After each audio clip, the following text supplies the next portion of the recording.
Many figures in the history of video games and computers, graphics, VR, have come out of an origin of entertainment, simple entertainment.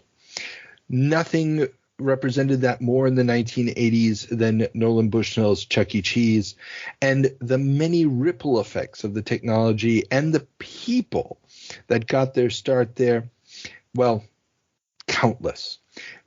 Our guest today is one of those people, and his story is a fascinating one that will take us all the way through the evolution of graphics as we know them to this very day. And, well, a whole bunch of other very, very interesting stops, no doubt. Welcome to the show, Owen Rowley. Oh, thank you. You're welcome. So, Owen, we always like to start at the beginning. Mm-hmm. So where did you grow up? Where did you go to school? I grew up, even though I was born in Rhode Island, Providence, Rhode Island, I wound up going to school, going up to the South Shore of Massachusetts, Quincy area, much later, and went to high school in North Quincy High School. So that whole South Shore area of Massachusetts was kind of my stomping ground.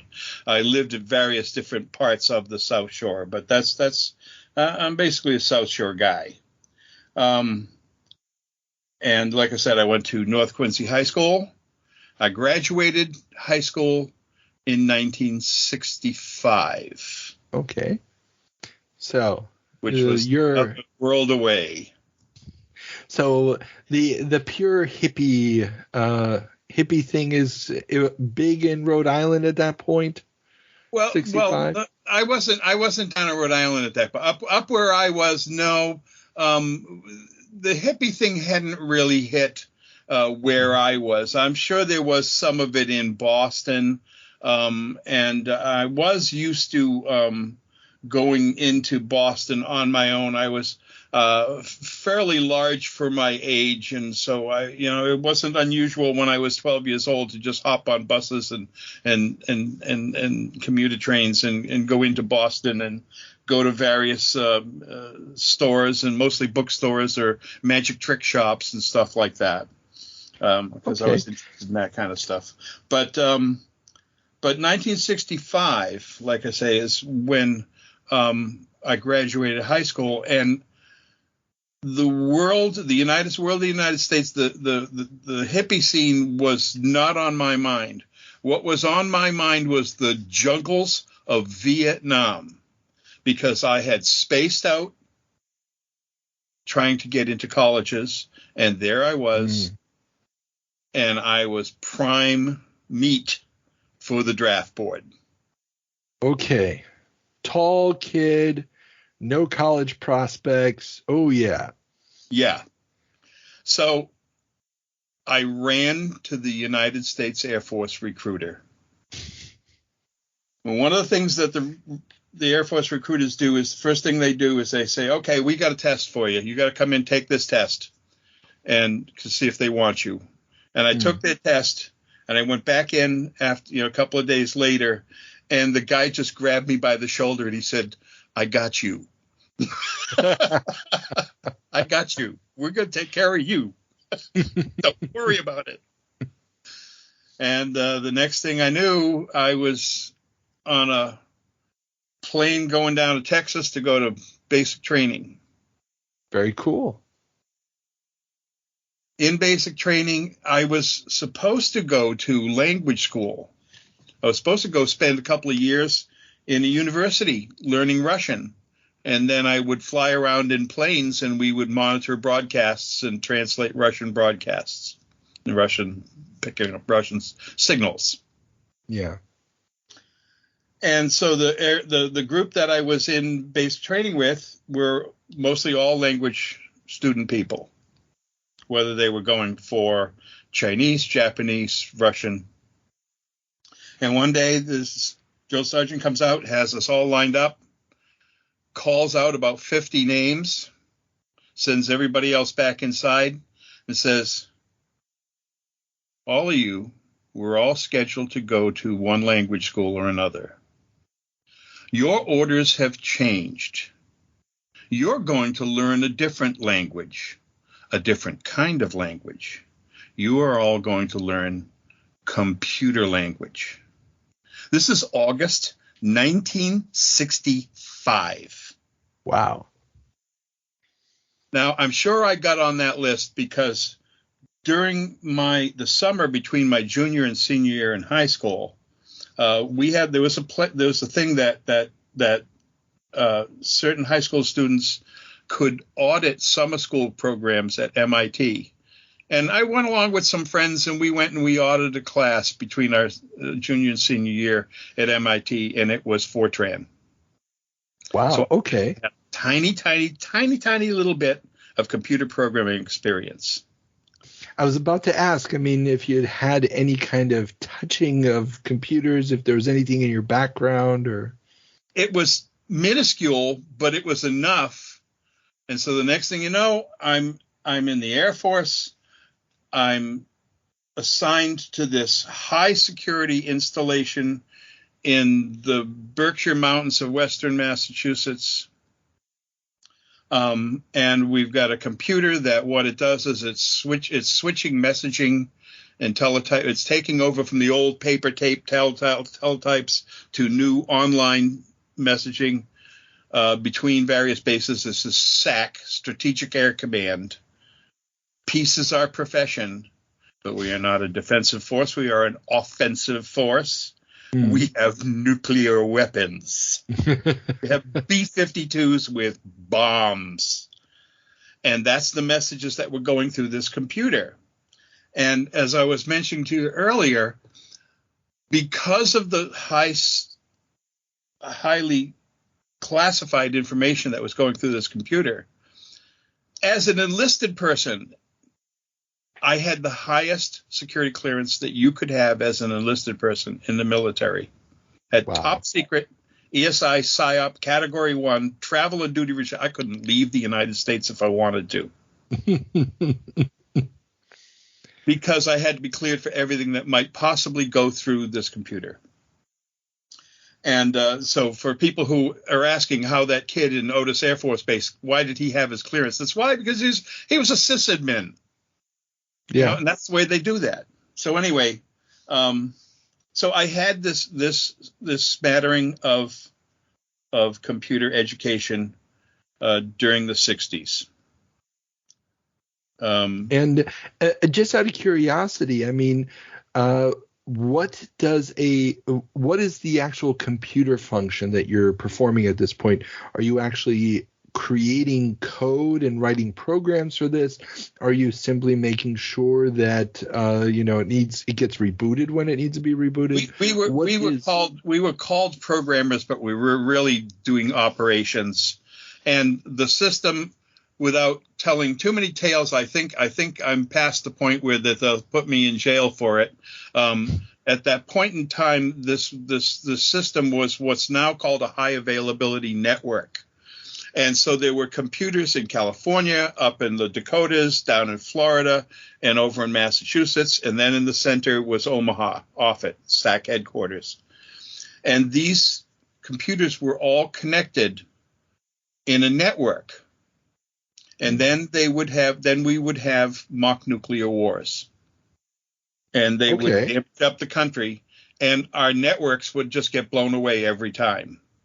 And as a result of this, packet networks on coaxial systems were invented to be able to route around nuclear damage. You've heard this about the internet, that the internet was formed to be able to route around nuclear damage. Well, I worked on the system that failed. So essentially what you're saying is you were playing a game. What I'm saying is I was there day one. So it's like, because it was messaging. The internet is messaging. There's a difference. You can run computers on a computer where you have a computer, you put input, you get output, blah, blah, blah, right? But what most of us use computers for today, and what we're doing with this right now, this is messaging. Yeah. This is information going back and forth. Yeah, communication. Yeah, that's what it was. I was assigned to a communications group. Makes perfect sense. I mean, that's kind of, yeah, it's an extremely important function. Sense today in 2023, but in 1965 it was fairly esoteric, and all highly classified. Oh, of course. I mean, yeah, we weren't allowed to. Oh no. So I couldn't have gotten a visa to go to Italy if I wanted to. Let's put it that way. You had to stay at home. I had to stay home. We had guys in my group who were volunteering to go to Vietnam, and they say, no, you can't go. Okay, number one, what kind of person was volunteering to go to Vietnam in 65? But this place was really high pressure. This was a high pressure job. How so? It's hard to explain. It's just really, really hard to explain. Mm-hmm. I mean, I still have tinnitus in my ears, and my eyes blink at strange 60-second levels when I get under fluorescence because of the being stuck in this building that's underneath a mountain with 2 feet of steel and 6 feet of concrete around you, and blast doors. Okay, I can imagine. Yeah. That's yeah. And you're 18 years old. And I complain about still not wanting to eat popcorn because I had to work next to a popcorn machine. So, you know what? Yeah. Yeah. No, it's but there were guys who just wanted to get out of there, and they'd do anything to go do it. Because, be honest with you, I mean, when you're in the Air Force, even in Vietnam, you weren't in serious trouble. Unless you were flying planes. That's true. If you're working with computers, you're going to be in a bunker somewhere. So, yeah, but still, okay, I totally get that. It would have been a very claustrophobic, and then when you got out, you probably weren't allowed to tell anybody what you were doing. So there's absolutely no way to vent. No, it's only really actually in the last couple of years that I've talked at all about the kind of stuff. I mean. I totally get saw it. stuff. We had times when data was supposed to be transferring from one site to another, and instead of it going into main memory, it came out on the printer. Okay. I saw stuff that I will not talk about today. No, of course not. I mean, yeah. And I can imagine, especially with the war going on, that was probably not always good news. No. It was nuclear bomb related. Oh, Jesus. Yeah. So anyway, So that's kind of like all of that kind of happened. My family was in the restaurant and bar business. I went and I worked for my father for a while. I did some other things. I did some sales stuff. I just kind of bounced around to a whole bunch of different things. And so shall we get to California now? Yeah. So how old are you when you moved to California? I was mid-30s. Okay. I went in 1979, 1980. Okay. Now I gotta ask, does any of the jobs or career paths that you had between leaving the Army, how long were you in? 2-3 years? 3 years. 3 years. So you're getting out tail end of the 60s. There was no computer industry to go to. No computer industry to go to. Didn't exist. Okay. So maybe a few insurance companies might have had some machines. Yeah. And then MIT had some. Yeah. Like I say, but yeah. So when you decide to go to California. Right. I decided to go to California. One of the things, and I mentioned this to you earlier, at that point in time, I was seeing a lot of stuff on TV about this one guy in Silicon Valley in Northern California, and he was showing up on TV shows. He was showing up on the covers of magazines, and frankly, as I categorized him, he was a shameless media whore, and his name was Nolan Bushnell. And I got it in my head, I'm going to go work for this guy. I'm going to work for this guy. Because he's got his hand on these computers, and I want to get back in. I hear you. So when I got to California, I was landed in Palo Alto, and first job I got, because I had some experience in online on the road sales and servicing clients. I got a job with a company called University Art Center, which is a very, very large scale art outfit, and they basically had customers all through the Bay Area and Silicon Valley, and they supplied everything from, it was, at that point in time, it was like, drafting tables, a lot of tracing paper, a lot of erasers, the stuff that a publications department would use, or an engineering department that's doing schematics and stuff like that. And I got a job as the outside salesperson in Silicon Valley. And amongst my customers were some of the biggest tech companies in Silicon Valley. One of those was Atari. Cool. One of those was Pizza Time Theater. Pizza Time Theater. Who was Pizza Time Theater? Well, we did have a Chuck E. Cheese in the Bay Area, so I knew what Chuck E. Cheese was. But that's where we go on to the Pizza Time Theater type of deal. I don't know if you want to move into that now, or so I do want to touch on this. So you're selling design supplies to big tech companies. Now, Obviously, you've got a background in computers at this point.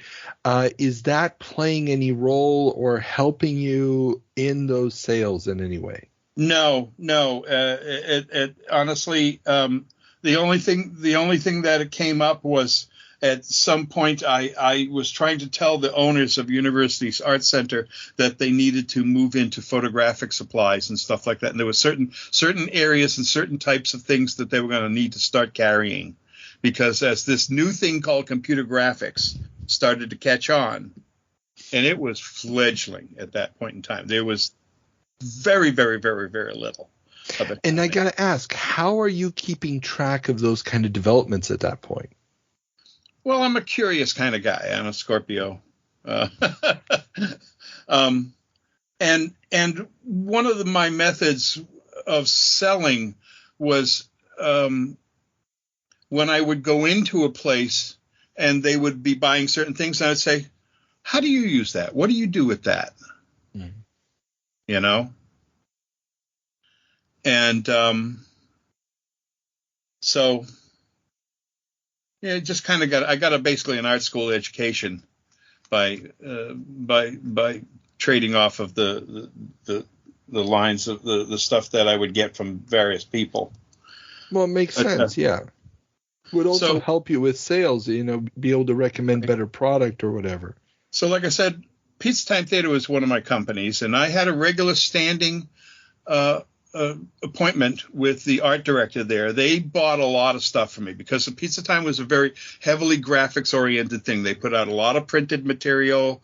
They had a lot of design elements involved in their whole object. Their graphic presence was a big part of who Pizza Time Theater was. And so I go to my regularly scheduled appointment, and I walk in on this guy. The art director, his name is Jack Nichols, and he's literally pulling hair out of his head and making little piles on his desk. And he says, Owen, he says, you guys forgive me. I know we had this appointment. I know it was set a long time ago. He says, but I can't even think right now. I said, Jack, what's the problem? He says, Nolan went to an NAB show, National Association of Broadcasters. He went to this trade show, and he saw a whole bunch of computers, big computers. Now, we knew, there was a little bit of stuff going on. I had an Atari 1028 ST computer, home computer. I think Jack had a Commodore 64. And these were VAXs. This was like $1.5 million worth of digital equipment, VAX equipment, to make cartoons. He says he's got this idea. He wants to make cartoons out of our characters. I got this purchase order, and he's showing me these papers. He says, I got all this stuff, and I got these design things. It says it's got to have this much electricity, that there's got to be air conditioning and HVAC stuff, and this room has to be fit out so that all this stuff is going to fit together. And he says, I got one guy here who knows all about this computer stuff. He's a real computer wizard. And he just came in and put his resignation on my desk because he happens to be a member. This guy's name was Randy Nelson, who's a member of the Flying Karamazov Brothers, who were a juggling group in the Bay Area. And they had gotten a contract to take their act to Broadway and do their act on Broadway. Oh, no. And he quit like an hour and a half before my appointment. He says, I was counting on Randy doing all this stuff. He says, I don't know what I'm going to do. He says, I can't do this stuff. And I said, oh, Jack, your problems are over. Just hire me. I'll take care of all that for you.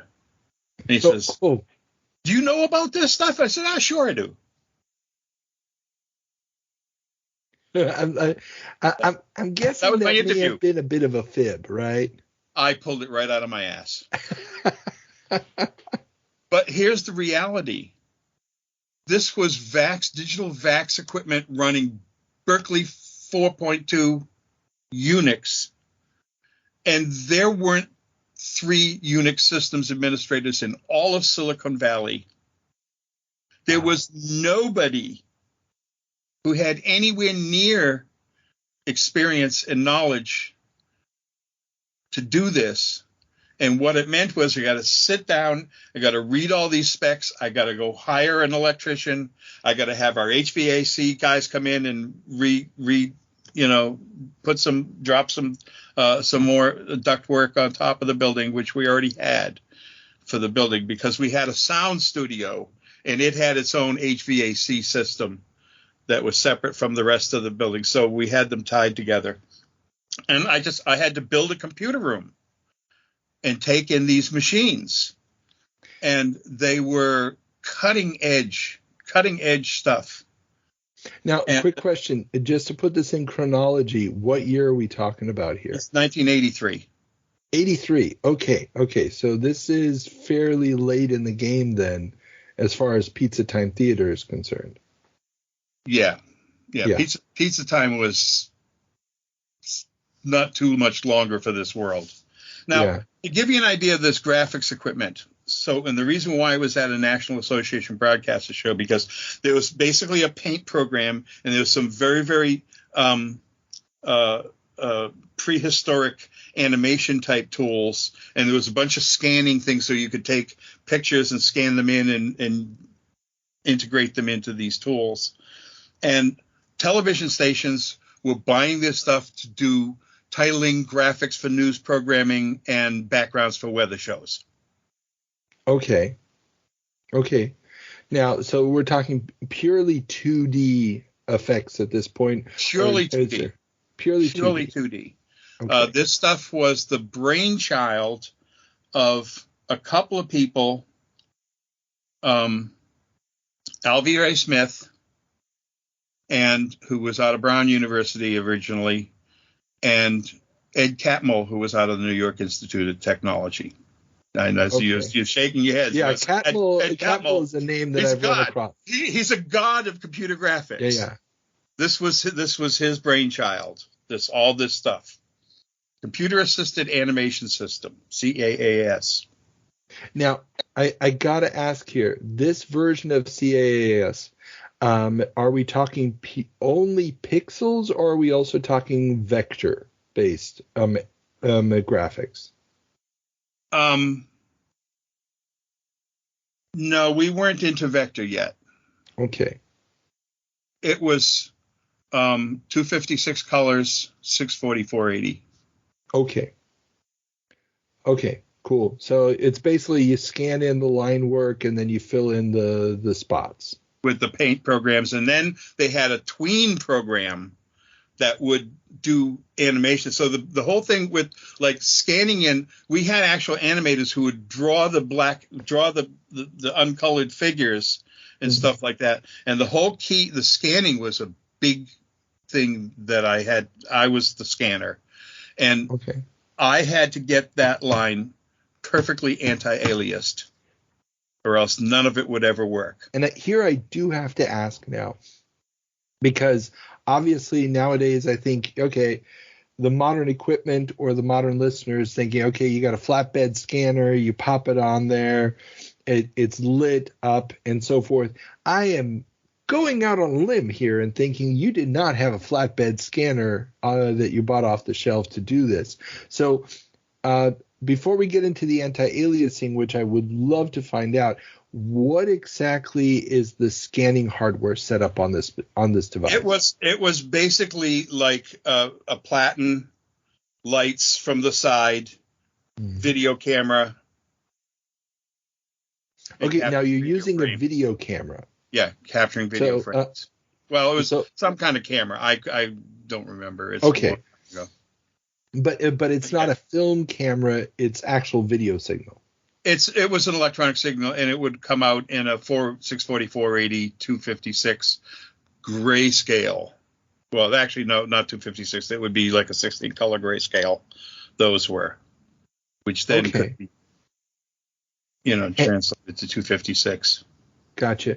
And so now you're having to get the anti-aliasing, so those gray shades from frame to frame lined up, or are you trying to get rid of those? Line quality, so that line quality was even. Oh, okay. I think I understand. So you want at least some, let's say, the same level of blackness or darkness on the line, consistent throughout. Because it's going to move, because it's going to have to move. And so when it animates it's going to animate this grayscale line image. Okay, so when you're scanning, let's say you've got a scene with two characters, do you have to scan each of the characters independently so you can move them independently? Yes, and so, I got to be honest with you. Let's take another step backwards. Okay. At this point, a lot of this is theoretical. Okay. Because we never got to that. We never quite got to that. We were the only product that that group ever put out was what's called an animatronic, which was backgrounds and static figures that would kind of slideshow. Okay. An animatic, you mean, not an animatronic. The tweening at Pizza Time, the tweening never really got fully used. Okay, so had trouble. Okay, now was it because the tweening software wasn't delivered with the original equipment? No, it was there. Each tween station, there were separate tweening stations. Each tweening station was a VAX 1144 workstation all by itself. We had 3 of them. Okay. And this was a pretty serious piece of business. Okay, but you guys created one original short that was something about music, right? It was the something that stole Christmas, the elf that stole Christmas, or something like that. Yeah, was the animatronic that we made. Okay, yeah, that was the Christmas that almost wasn't, I think is the name of it. Yeah, something like that. Yeah. And that that gets aired on television years and years later. Did it? Oh, interesting. Oh yeah, they actually released it. I mean, it's still just the animatic. They printed posters. I wish I still had one of those posters. Oh my God, they spent like $75 a copy for these posters. They were serious size posters. Yeah. My name is on it. Well, you have an IMDb entry. for that film. Oh, yeah, you're on IMDb, the Internet Movie Database. Wow. Like I said, it actually got posted online. You can actually, it aired on television, and you can watch it online nowadays. It's. So what had happened was that, aside from all the computer stuff, Pizza Time, the food at Pizza Time was actually pretty darn good. But Nolan had, and they had the best equipment. They bought the best ingredients. They hired the best cooks. Everything was there for success. But they did two things wrong. They went 1,000 miles a minute opening new stores. And in 1 year, they opened 100 new stores. And Nolan put out a $10,000 prize to any store manager who could give him a proven method to create a fully functional pizza in 10 minutes. So they all got busy ruining their pizza. Oh no. It's one of the many things that killed the company. And I remember I would watch news in the morning. I remember watching like the news channel, NBC News or something like that. And it was trouble at Pizza Time Theater. Nolan Bushnell has resigned as CEO and chairman of the board. And I knew when I heard that I didn't have a job. And I got to work that morning, and they were putting padlocks on all the doors. Oh, Jesus. Okay, so I think so. It wasn't a failure of the graphic system. This system did not fail. Pizza Time failed. So going back to the Christmas that wasn't. So you guys are. How does this? So you guys are building up the system. Well, the idea was to turn that into a fully tweened animation. Yeah, but but you guys haven't even gotten the tweening system.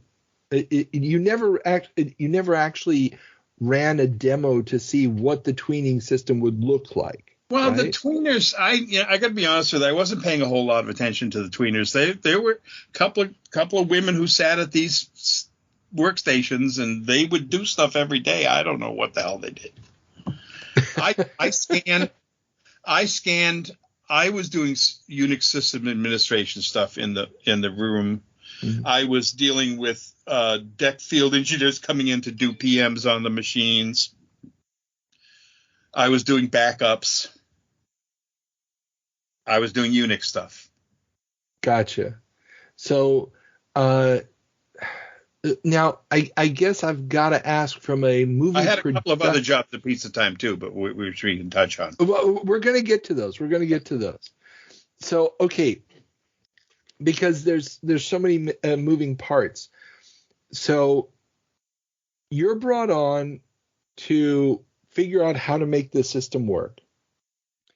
You're the system admin. I'm brought on as the computer guy. You're the computer guy. Okay. I think that's actually your IMDb. I think I'm listing. On as production assistant or something like that. But yeah. Yeah. But now, so you guys don't start small. I'm guessing this is a Nolan Bushnell trait. You don't start small. We're just going to do, a small thing. No, it's immediately we're going to do a whole, straight to VHS movie or whatever. Well, working for Nolan Bushnell is a trip in itself. Okay, I think maybe there's one little thing that I didn't talk about so after all the equipment is all installed, we have to take delivery of the CAAS software. So one day, this guy from CAAS, from CGL's Computer Graphics Labs, shows up, and he's got this disk pack that goes in. It's about this big and this big around, and it's got a handle on it. It's got 12 platters in it to go in our disk drive, and transfer the software to our system. That guy's name, by the way, is Bruce Perrins. Go look him up. He runs the Open Software Foundation today. Really? Yeah. So, awesome. I mean, he literally had this disk pack handcuffed to his arm. Wow. So he puts this stuff in. He goes over the machine, and he's got the root password. He's got everything because it's all was his equipment. He looks at Jack and Mike Hatcher, and he says, "Okay, who's your systems administrator?" And he went, "Systems administrator." Says, "Yeah, somebody's got to run this equipment." And they both pointed at me. Now, it was very, very fortunate that the animatronics, the stuff that moved the Chuck E. Cheese figures, was all pneumatic and everything like that. That was all controlled by DEC equipment as well, 1123s, and they ran Unix. And we had access to a woman who had actually written a Unix book. And so I got a copy of her book, and I got her telephone number, and I could call her and ask her anything I wanted. And I learned to be a Unix systems administrator. So I was root from day one. Wow. Okay. Yeah. Who's your systems administrator? Him.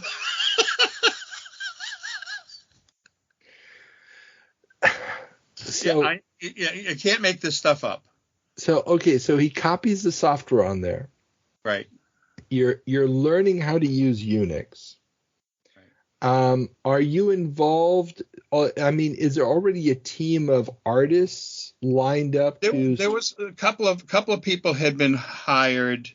They had hired a guy who had been a Disney animator to do actual paper animation cells for the characters and stuff like that.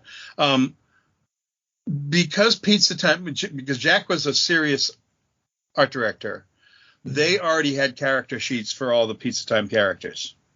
Those characters were very, very finely defined. There was a whole library of style sheets and stuff like that of how to draw these guys at different, because they put out a lot of stuff already, Yeah. So that was all already in existence. And they had to hire a couple of artists. I actually played with the paint program a little bit myself. It was fun. Okay. And so you're learning how to do this. You're not involved with the day-to-day of the production of the movie. No. Is there a director? Except for the scanning. The scanning is the one I'm doing. The scanning. Yeah. So you're scanning in the artwork, making sure that the anti-aliasing is okay. And now are you getting any feedback from anybody saying, "Oh, this won't do," or this needs to be redone? If you go back to the newsletter that you had there, Donna Cohen, she was kind of like the lead graphics person. Okay. She went out and found all the other graphics people and stuff like that. She was, I think that was her first job. I mean, we were all bleeding brand new. Yeah, I talked to her briefly. I exchanged some emails with her. Yeah. And unfortunately, she doesn't seem to remember much of anything of the gig. Yeah. Just that, she was there. It was short. It didn't last very long. Yeah, I mean, well, what's the time frame between you getting hired on this and them padlocking the doors? I couldn't tell you. It wasn't a whole lot. Okay. Wasn't a whole lot. I got really, really lucky because I had this Unix Berkeley 4.2 experience. I wound up getting hired at Hewlett-Packard shortly thereafter as a systems administrator. Okay. In fact, I have the distinction that I'm one of the very few people who ever was hired into Hewlett-Packard during that era who did not have a college degree because it was required to work there. Oh, wow. Okay. But I knew Berkeley 4.2 Unix. Sometimes, it's like what I said, find another one. There's maybe two other guys out there, and they're both working. They're both working for other companies that are just as big as you are, HB. So Okay, before we get to that, because we will have to get to that. Now, so you're trying to get this up and running. Now, what other functions at Pizza Time are you taking on at this point? Well, as I mentioned to you earlier in our pre-interview, I tend to be in various projects that I've worked at. I tend to work with a lot of people who are two left brainers. They're very technical people. And I'm usually the guy in the group, one that's 10 to 15 years older than everybody else. And I'm also the guy in the group that has a right brain and knows how to use it. And because I had sales experience, I could talk to people. I could make a pitch.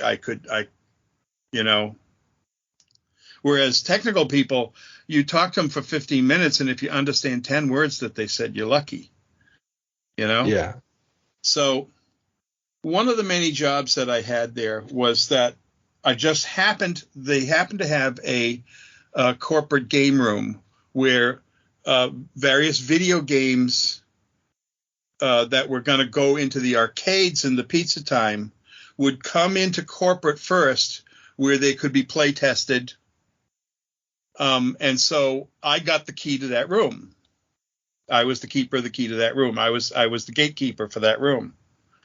And so we got a lot of really, really, really early stuff. And as I was mentioning, one of the things that we got first, and I believe it probably, I don't think there were half a dozen units of it in the United States at the time, was we got one of the first Dragon's Lair games. And Dragon's Lair was the very first console game where all the graphics were on a laser disc, and the game software would go down and seek and grab frames off of the laser disc rather than them being stored in memory or as digital files in the machine somewhere in a PROM. And so that it allowed them to have a much richer graphic play to the whole Dragon's Lair game. Yeah, it was absolutely brilliant. I mean, we talked about this. That was the game that turned me onto games. Before that, I couldn't have cared less. Well, it was head and heels above everything else that was out there. Yeah. There was nothing even close to it. I mean, like I said, Pac-Man was like the technical exemplar at the time. Dig Dug. Yeah. You know? And I mean, Donkey Kong kind of looked a little cartoonish, but this was much later, and Space Invaders was later. No, those are before that, actually. Were they? Donkey Kong comes out a year earlier. Donkey Kong Jr. is out at the same time. Yeah. Right, you're right.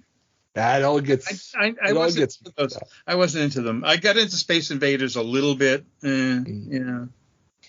but So, as I said, my jam was Sinistar. Yeah, Sinistar comes out the same year as Dragon's Lair. Yeah. Yeah. Just basically a couple months before. Yeah. And that was a great game. I mean, it was a great game, and Burger Time was good too. Yeah, it was classic, absolute classic. Yeah. So you've got basically the keys to the kingdom. You were also telling me that there's that Pong #1 was also in the offices. Yes. Nolan had kept Pong #1, and he had a plaque on it as Pong #1. And since Nolan rarely ever came to Pizza Time Theater itself, and his office was just it was almost just a closet. Joe Keenan was the president of Pizza Time Theater, and Joe Keenan had it in his office. Nice. And every once in a while, some of us go, Joe, can we play Pong? Okay. He says, I got to go off to this meeting anyway. And so we'd get to play the Pong #1 machine, which was just the fact that you got to play Pong #1. I would pay good money for 5 minutes on that. I mean, really, I'd love to know where it is. Hopefully, they didn't padlock that in too. Who knows? By the way, back to the Pizza Time Theater newsletter that you saw. There's a young guy in there named Paley. Bob Paley. He was Joe's nephew. He was all of 18 years old. And they came to me one day and they said, my sister says I got to give Bob a job. So he's going to hang out with you. Okay. Now, I understand that he later became some kind of a big executive in the games industry. Oh, really? So, Okay. Yeah. Yeah, I was looking, and I mean, every name that showed up in that article I was trying to track down. Well, Mike Hatch is dead. I'm pretty sure Jack is too. Yeah, Jack has passed away. Yeah. And yeah, like I said, Donna Cohen, I talked to her, but didn't have too much information. And the other guy that's in there is Matt Howe, but now he's just the audio engineer. He ran the sound studio. He had nothing to do with Kadabrascope, really. I don't know why he's, I think, we had that fancy videotape recorder there. And I think he kept the keys to that. That's why that was there. Now, the idea of the Kadabrascope project or software, was there any in-house software development, any additional tools on top of what you got from CAS? No. Okay. No. Of course, as you probably know, Ed Catmull went on to found Pixar. Yeah. So a lot of probably the stuff that was in the guts of that CASSS program wound up in Pixar. And then I believe Autodesk has since bought Pixar, or what was remaining of it. They've bought a bunch of stuff, and Autodesk now pretty much owns the 3D software market. Yeah. Well, and now this is one of the things that I did read up. Apparently, the Kadabrascope software, or at least whatever was developed internally, ends up getting sold off to Lucas, and Lucas then spins off Pixar. Yes. So, were you involved at all when that sale happens? No, you're already out. I'd gone off to HP, and after HP, I wound up at Informix, and from Informix, I went to Autodesk. Gotcha. Went to Informix. I went to Autodesk somewhere around 1987. Okay. Now, just back real quick to the Pizza Time theater. So, you guys are scanning all this stuff in. I do have to ask, how did the system? Were you also scanning in the background plates, or only the? Yes. Yeah. Okay. Yeah. Yeah. And the background scenes. So that was also 640 by 480. Yeah. Wow. Okay. 480. Okay, and I mean, this must have been, for the time, ungodly amounts of data that had to be stored. Oh yeah, there was nothing. Well, every TV station was running the same stuff. Well, yeah, but I mean, you guys are trying to do a whole animated movie. I mean, that's a lot of time.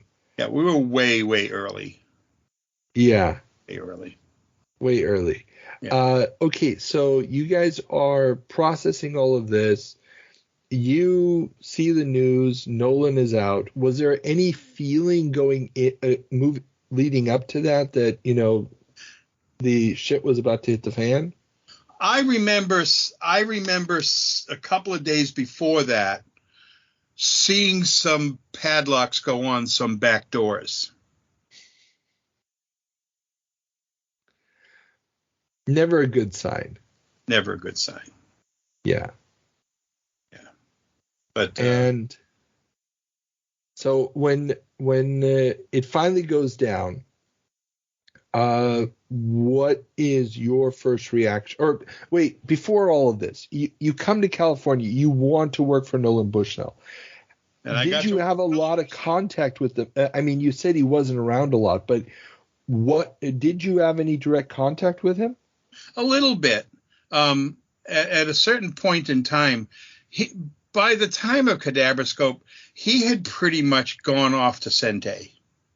Okay. And he actually had a Skunk Works where he had Sentai, he had Androbot, the robotics thing, and he had a very, very early mapping company. Mapping. We're creating mapping, geolocation type of stuff. Oh, okay. And I remember going over and seeing the Androbot stuff, and actually they brought the robots over one day to us, and of course the Sentai thing was on the gaming world was that whole idea was that you would have the console, the frame console, and it was all Laserdisc involved, so that you could just pop a new Laserdisc in, put new graphic stencils on the side, and a new splash on the top, and you've got a brand new game. So that the guy who buys the game and puts it in his venue isn't buying one game that he's stuck with for all time. Gotcha. It doesn't have this old Galaga game that it can't use anymore. You know? Yeah. And so I gotta ask, since you've got the animation system, was Kadabrascope supposed to be providing that new additional content for those Sentai games? I'm sure that maybe in Nolan's mind he had an idea that he could marry these two. Because otherwise he wouldn't be bringing us over there and keeping us close to his chest, close to his vest. But gotcha. Like I said, the Pizza Time shuttered pretty quickly. You know, I mean, I didn't even get a chance to turn in all my Chucky bucks. used to get $20 worth of Chucky bucks with every paycheck. Really? $20? Wow. Yeah. You said that you could play a lot of Dragon's Lair with that. You could play a lot of games at the Pizza Time. Yeah. Yeah. So, okay, so you're obviously, and I got to ask your impressions of Nolan. I mean, did he live up to the image that you had of him from his TV appearances? I have to admit I'm a fanboy, and I'm still a fanboy. I mean, he started Atari. And he bamboozled the Chicago mob. He bamboozled the Chicago mob to start Atari. The reason we have entertainment things besides a TV that you plug into a wall is because of a Nolan Bushnell. He did that. He made that happen. Mm. And he's made a lot of mistakes, and he's kind of egotistical, and he's a shameless media whore, although not so much anymore. I don't even know if he's still alive. Oh, he's still kicking. He's got to be in his late 80s. He's doing the NFT thing right now. Oh, I should have known. Yeah. No, he'll never give up. No. He's an idea guy. Nolan Bushnell is Elon Musk before Elon Musk. I think you just hit it on the head. Yep. Okay, so now we're cutting off Pizza Time. Yep. It's dead and buried. It's dead and buried. I've shredded my stock options. Oh, you had stock options. Oh, I could wallpaper a bathroom with my stock options.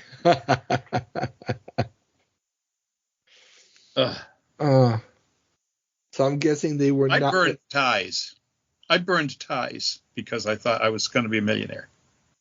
Oh, no. It wasn't the first time. It wasn't the last time either. It wasn't the last time. Trust me.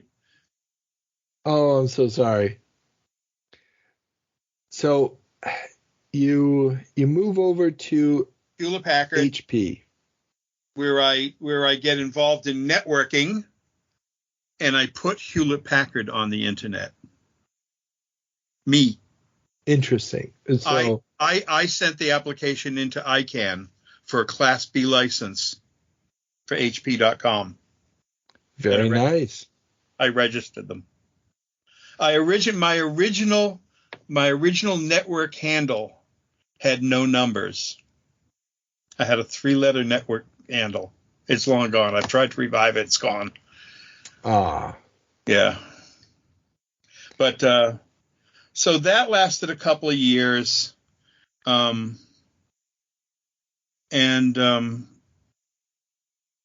don't know why I left HP, but I left HP to go to Informix. And I think mostly because Informix was like a block and a half away from where I lived.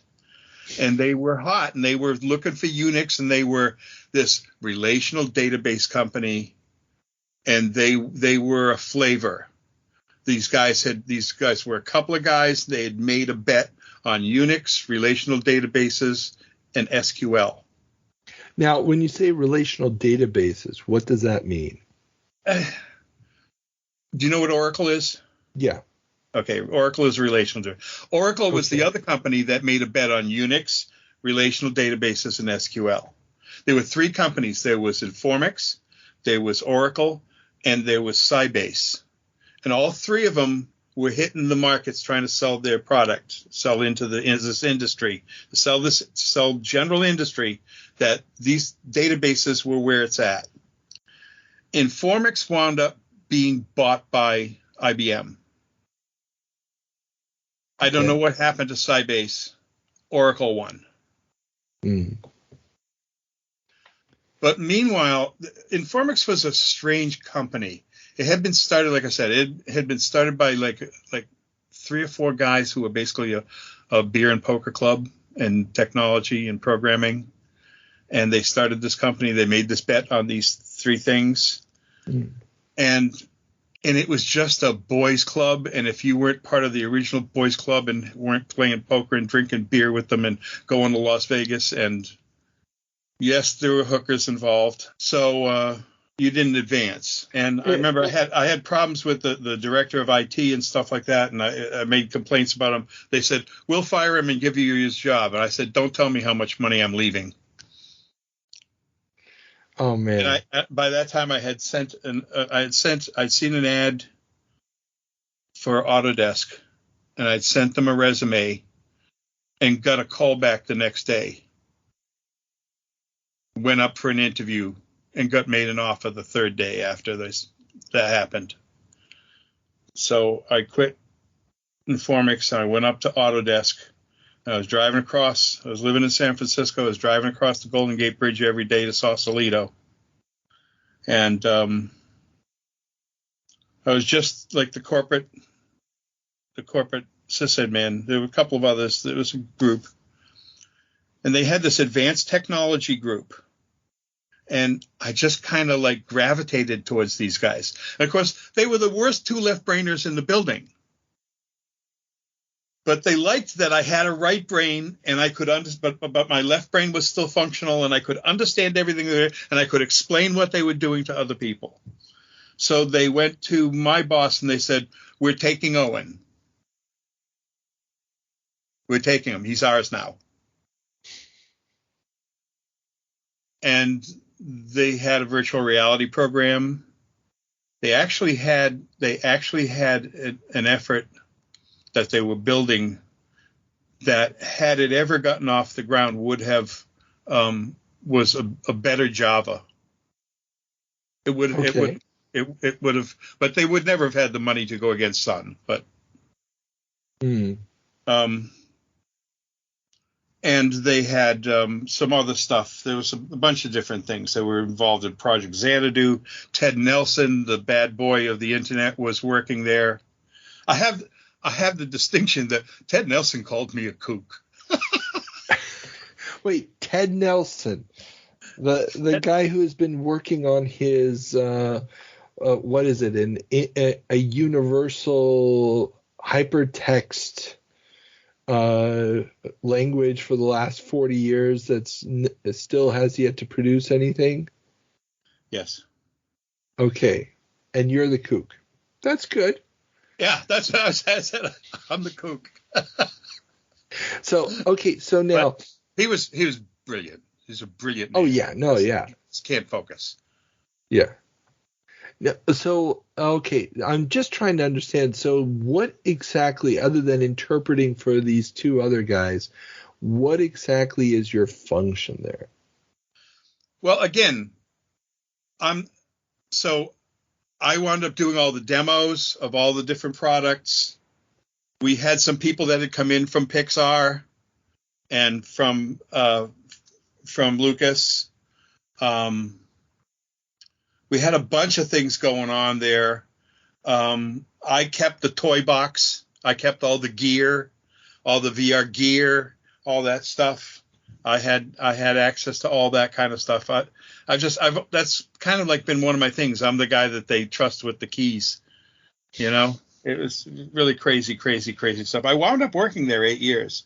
There was a point in time after the Cyberspace Developers Kit came out that I had done so much VR demoing that I had my head in a VR helmet, starting with the VPL face suckers and going on to multiple other variations on a theme, more than anybody else in the country. I was, because we had, everybody wanted to come and do demos in our computer room. Every science fiction writer, every rock and roll star.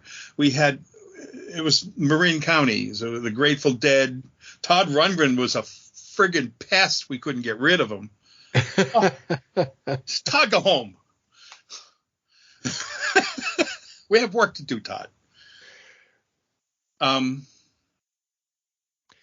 I gotta ask with these early VR systems, was it internally seen as a pure question of R&D just to see if it can be done, or were there any concrete commercial applications that you were sort of trying to get to? Well, it started as pure research, and then we came out with the Cyberspace Developers Kit. And the Cyberspace Developers Kit was a set of C++ libraries that a C++ programmer who had the required equipment could create virtual worlds.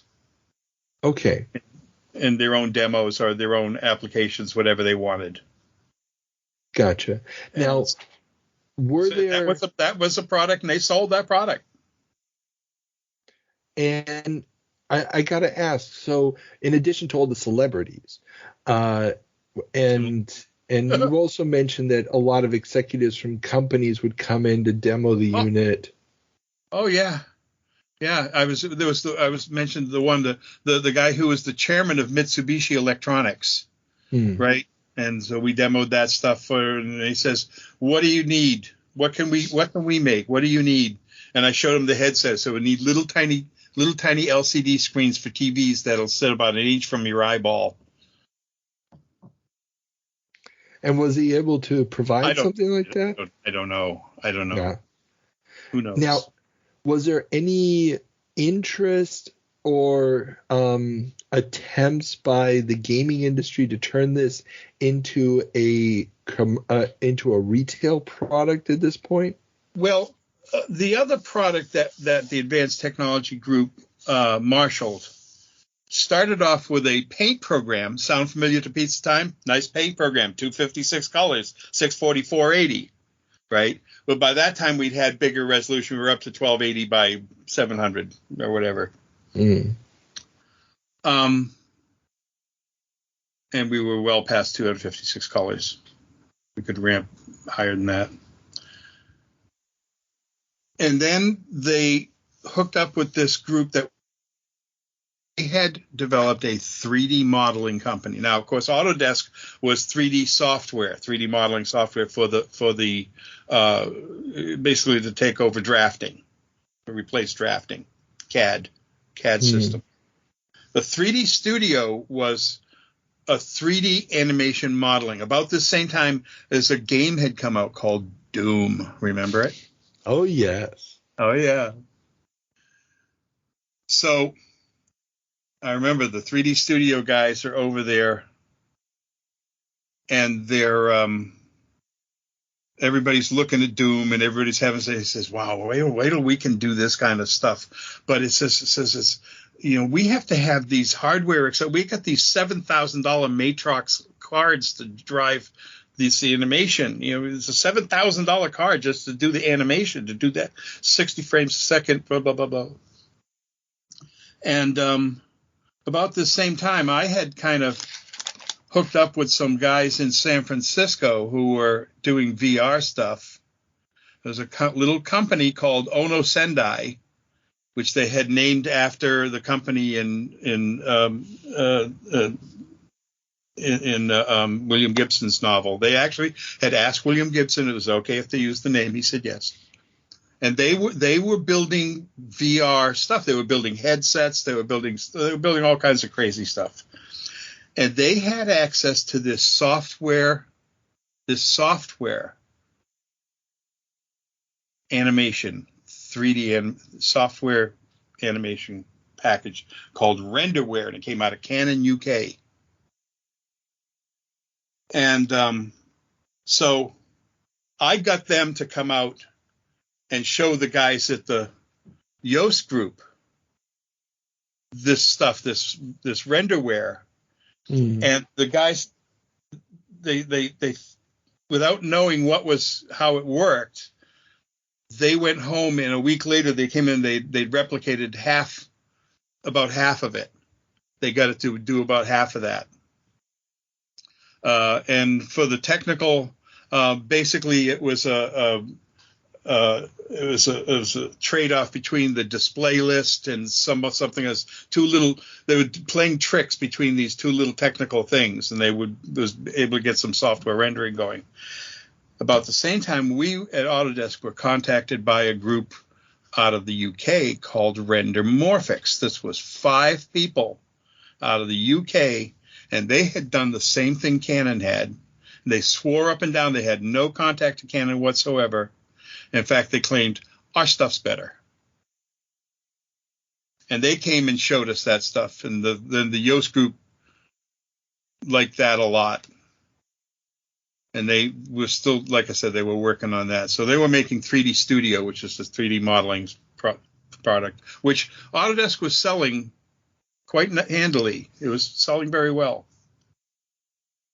And so it was kind of like a little incestuous little group of people. And the guy, Ono Sendai, that was my friend, was Mark Pesci, who we would later go on to do other things with, like VRML, virtual reality modeling language. But before we get to that, we're still with the whole software modeling thing and the 3D Studio thing. And we were over at Mark Pesci's house one day, and Servin Kandosian and Kate Seekings of Rendermorphics were visiting, and they were in there. Quite honestly, we were getting baked like Boston scrod. And me being the outspoken one who has no filter, who will say anything to anybody, I looked at Servin and said, Servin, if I owned this thing, this Rendermorphics platform that you own, that you 5 own, if I owned that lock, stock, and barrel without a dime of money from anybody else, without anybody else owning so much as 1% of it, I would traipse that stuff up to Washington State and knock on Microsoft's door and say, hey, I got something I want to show you. I heard several days later that they were highly insulted by this. Their attitude was, who the hell does he think he is that he's going to tell us what we should do with our software?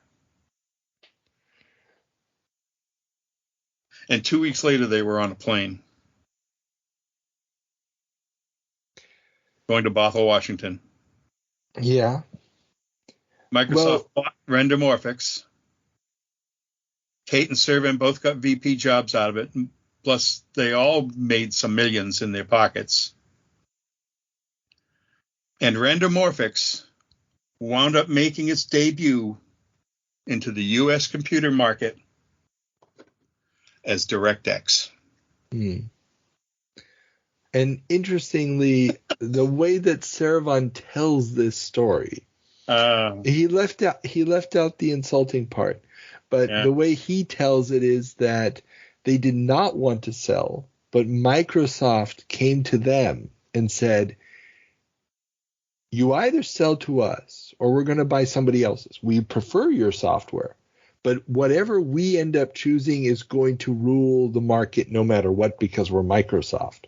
Yep. So you either come to us now or basically you're going to be wiped out. Well, it's very possible that Microsoft might have pulled that on them. Yeah. But Canon wasn't going to sell. Canon UK was not going to sell to Microsoft. Canon UK was worth about $10 billion at that point in time. Canon. Camcorders. Canon. Not going to happen. That's true. One thing that Servan was absolutely correct about was Rendomorphics was better than Renderware. Yeah. And the reason for that is that, and I can't remember the guy's name. I believe his first name was Sergey. He was a Russian.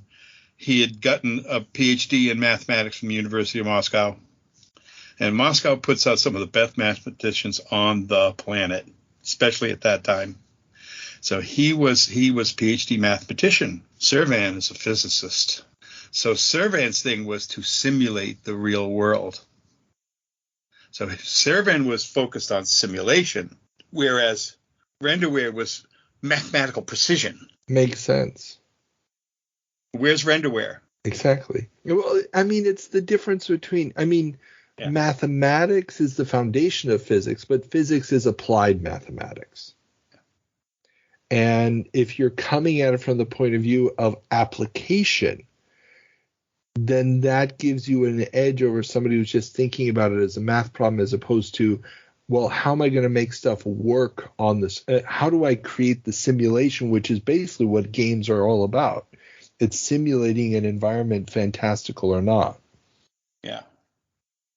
On that story you were talking about how Servan does it, I'm sure Microsoft played hardball. I've been in meetings. I've been in meetings with top level Microsoft execs, all the way up to and including Bill. You know, you get into those meetings and they start off with, okay, non-Microsoft people, who are you? Why are you here? What do you expect from us? You go through that. It says, okay, Microsoft people, who are you? Why are you here? What do you expect to get out of this meeting? Because there's such a huge organization that unless they work in your wing of your floor of your building, you don't know who the hell they are. That's true. I mean, it's a massive beast. Plus, by presenting it that way, you already put everybody in a weird position, which also helps your negotiating stance. Fully aside, and I didn't tell you this before, one of the meetings we're in, we bring up, well, we've heard that you guys are working on this, some stuff to work on the new internet. There's some new internet software. And we said, we've heard that it's called Project Blackbird. This was Internet Explorer's code name. And this one guy gets up there and he says, yeah, well, we're surprised that you've heard that code name. Everybody knew it. But yes, we are working on that. And we're doing this there. And, then they go through some stuff. And I said, well, how are you going to, there's certain things he's talking about. I said, so how, what do you, how are you going to what's your tie into TCP IP? And the guy looks and says, TCP IP? He says, we're not using TCP IP. We're using X42 as a carrier. And it was like a cold wind had started down one side of the room and blasted this 20 degrees below zero. And all these people who weren't Microsoft, who already knew what the internet was, are sitting going, what are you talking about? The internet is TCP IP. They had no clue. Wow. Apparently, at some point they got one. Well, yeah. Somebody took them aside and said, "Wait a minute, listen, dude. It would have been TCP/IP."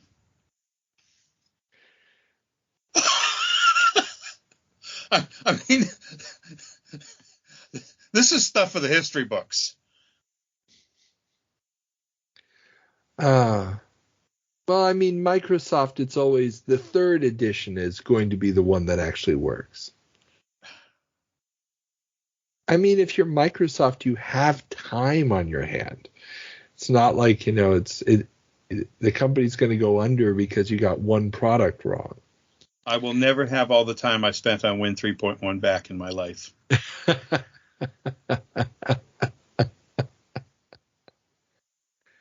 Well, all I can say is I was an Amiga user until 1996. So me too. I had an Amiga. Yeah. Yeah. Beautiful machine. I had a toaster. Oh, nice. Very nice. Yeah. Oh, yeah. I never got a toaster. I was an Amiga 500 user, so getting a toaster was not an option. And even if it was, I mean, buying a hard drive, buying all that stuff was way out of my league as a teenager. I got a quickie I got to tell you. Yeah. So when I was back at University Arts Center, before I went on the road, I spent 2 weeks in the store. And one day I'm in the store and this guy comes up to the counter. He says, I need some paper. It needs to be pretty thick and I want it to be really rough. Have a rough surface. I said, it's called toothy. He says, yeah. He says, and maybe something almost like those, like the in the desk things, with a blotter or something like that. And I said, I got stuff I can show you. And so I'm showing him these different papers. And like I said to you, my habit was, well, what are you going to use this for? What are you doing?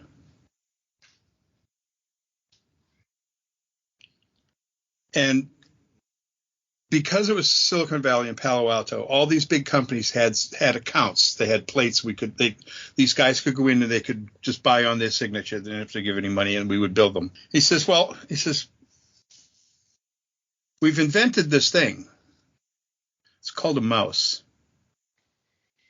I said, what?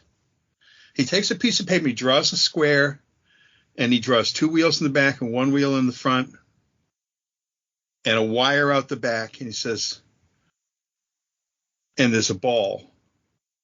And as it rolls, there's rollers on the sides and in the front, and it sends a signal down the wire back to the computer, and there's a graphic display, a bitmap graphic display.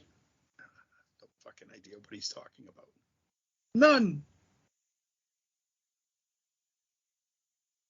I said, oh, yes, that's fascinating. So he says, okay, I'll take a couple of sheets of this stuff.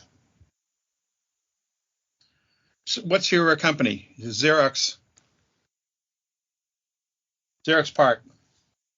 So I put the thing, I said, what's your name? He says, Doug Engelbart. That name I know.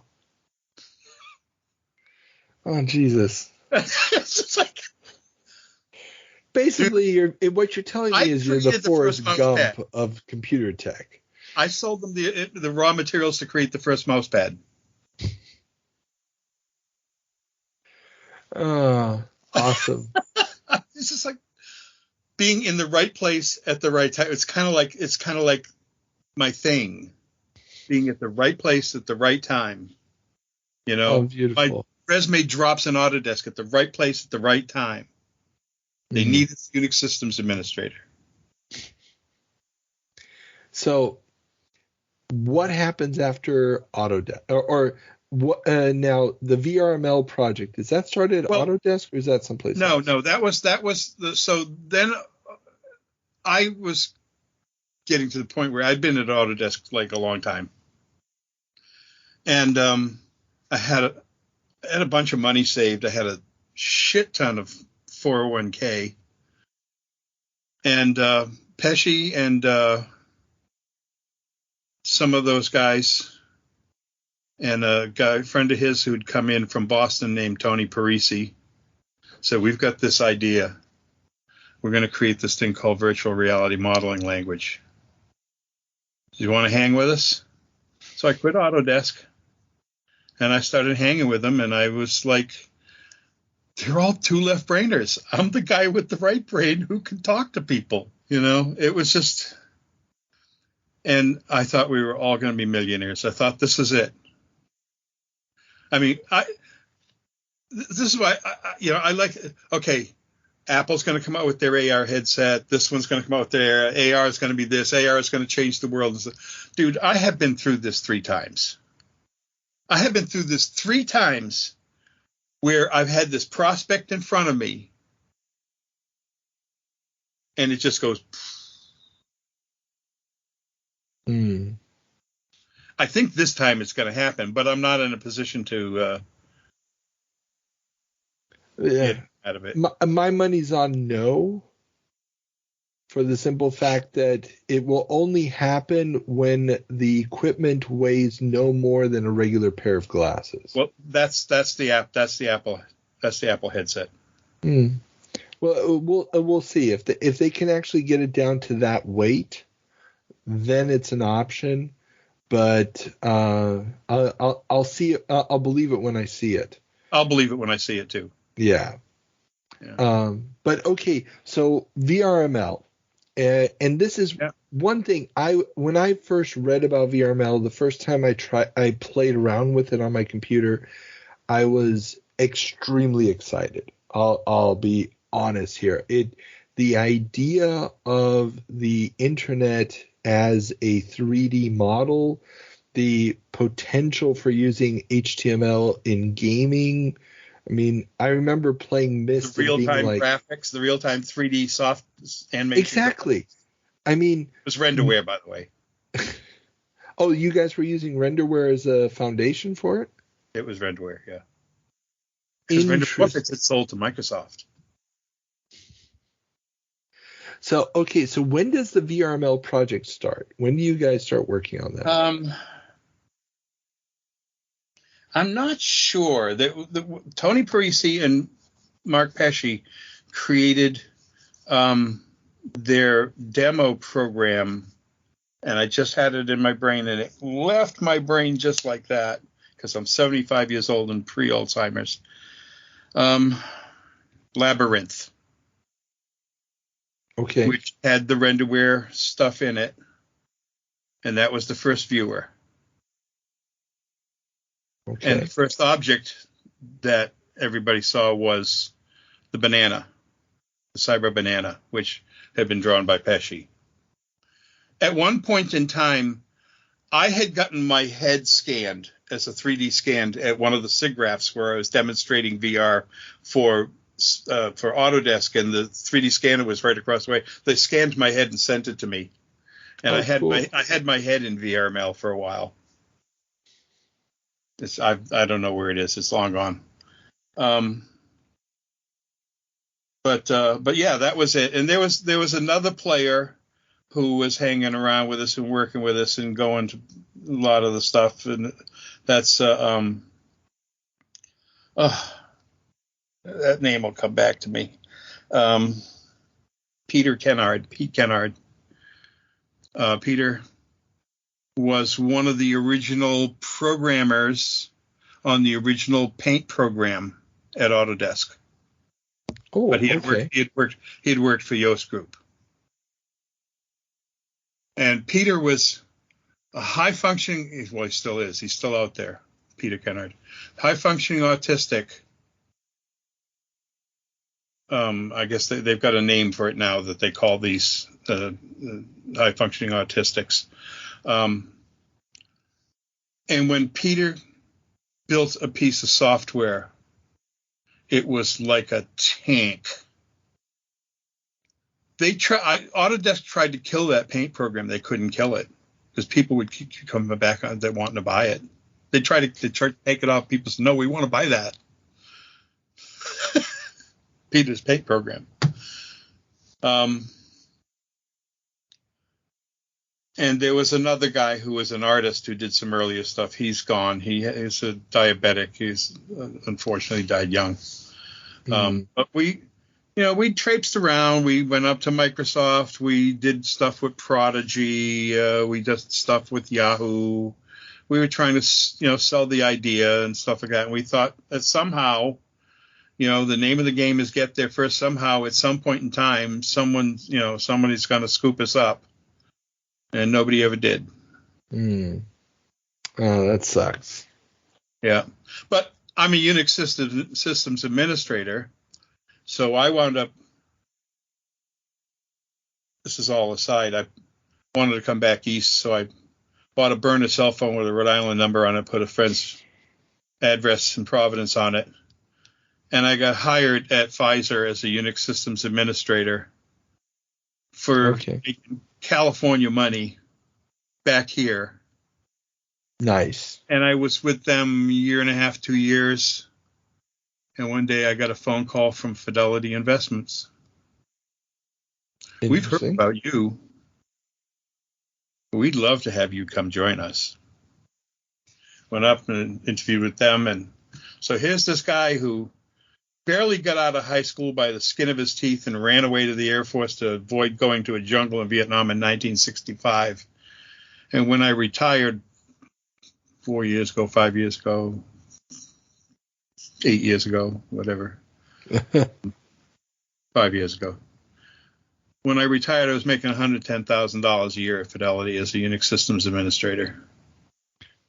Not too shabby. Had a very, very healthy 401k. None of that counts all the cryptocurrency that I'd managed. Did I mention I was original cypherpunk? No. Yeah, I was a cypherpunk. Yeah. I know all those guys. I know who Satoshi is. Ooh. I know who. Well, they've all guessed it. They all know. There's Nick. Yeah. It's Nick. Very cool. Yeah.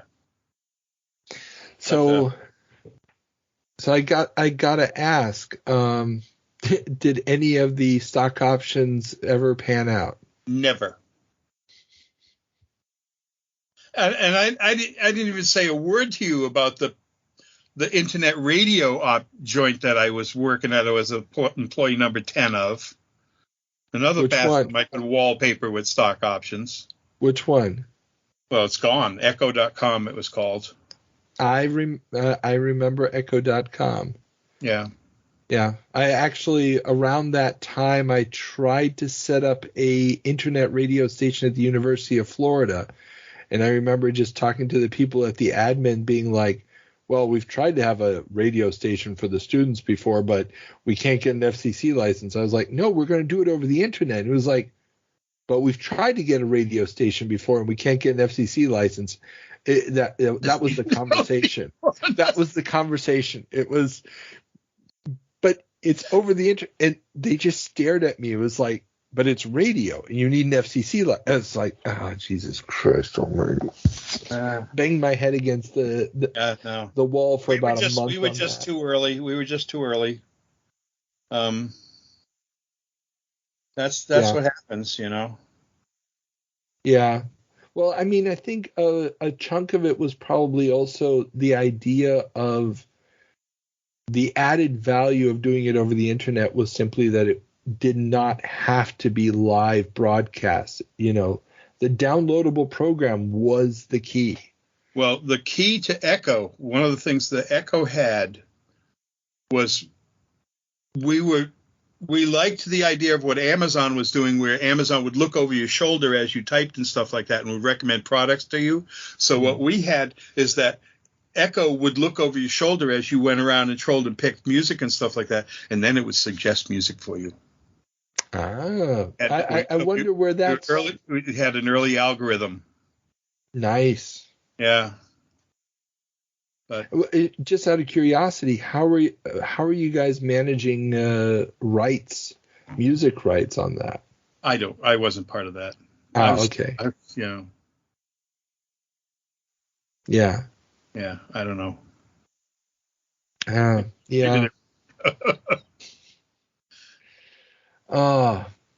So, any other projects that you missed mentioning? I retired. And of course, I have a habit of just befriending and running into fascinating people who are much, much smarter than I am. And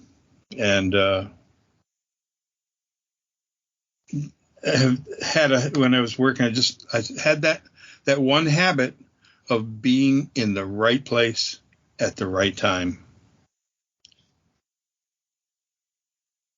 Hey, sometimes that is all it takes.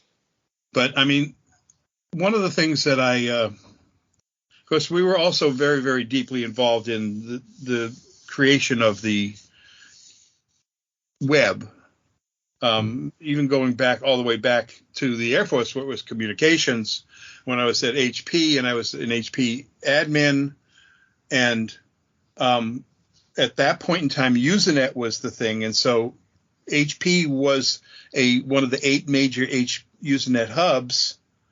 So I was managing a Usenet hub, so I've always had my fingers on that communication thing. And then when the web thing started happening, through connections that we had, we were kind of hanging out with a guy named Brian Bellendorf. And of course, he wrote Apache, the web server software of choice. Pesci and I Pesci wanted to have a Spark station, a Sun Spark station. We went out and we bought a used Spark station, put it up on the web. We had a Netcom account, which you weren't supposed to be able to get Netcom accounts, but we got a Netcom account because we knew people inside Netcom. And at that point in time, the web software, the web server software was NCSAA.